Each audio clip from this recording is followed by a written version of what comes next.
राजपाट परीक्षित जी को सौंप करके वो लोग जंगल में हिमालय की तरफ चले गए।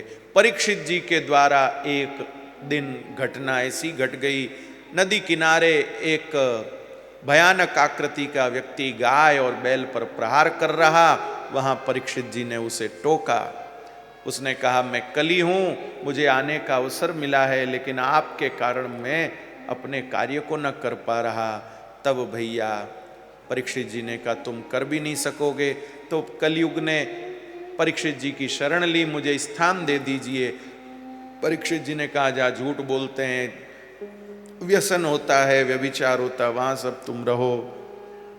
कलयुग ने कहा, वहां तो मैं पहले से ही रहता हूं, कोई नई जगह दो। जाओ फिर स्वर्ण में तुमको जगह दी। अन्याय और अनीति पूर्वक अर्जित स्वर्ण में कली का निवास रहता है। कलयुग ने राजा परीक्षित के माथे के मुकुट में प्रवेश कर लिया। मति बिगड़ गई और राजा परीक्षित ने भैया वन में भ्रमण करते हुए जल की याचना एक महात्मा से करी। महात्मा ने भजन में तल्लीन होने के कारण ध्यान नहीं दिया। परीक्षित जी ने क्रोध में आकर मरा हुआ सांप उनके गले में डाल दिया। अपने घर लौट करके आए और जैसे ही मुकुट उतारा उनको बोध हुआ, आज मेरे हाथों से बड़ा गलत काम हुआ। इधर मुनीष जी के महात्मा के पुत्र थे, शमीक ऋषि के पुत्र श्रृंगी ऋषि, उन्होंने श्राप दे दिया, मेरे पिता के गले में जिसने मृत सर्प डाला है, सप्तम दिवस तक्षक नाग के दंश से उनकी मृत्यु होगी। इधर परीक्षित जी दुखी हो गए, मेरे से गलती हुई, मुझे क्या सजा मिलेगी। और इतने में ऋषि दूत ने आकर उनको सूचना दी, आपको ये श्राप मिल गया है। श्राप को शिरोधार्य करके आंख में गिरे हुए तिनके की तरह राजपाट छोड़कर परीक्षित जी गंगा के तीर पर आकर बैठ गए।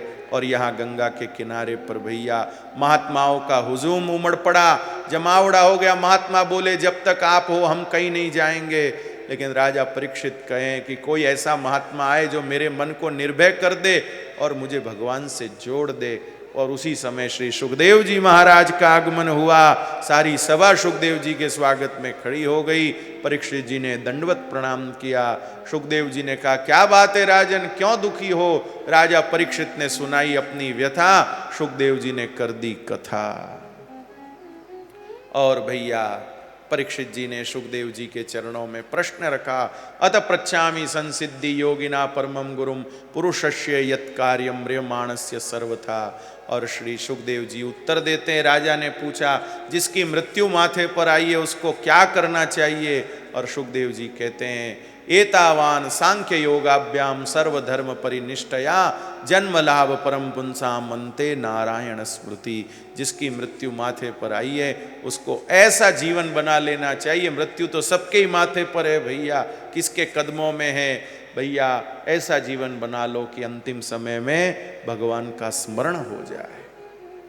मनते नारायण स्मृति, ठाकुर जी की याद करते करते जीवन ठाकुर जी के चरणों में समर्पित हो, इससे बढ़कर के और कुछ भी नहीं है।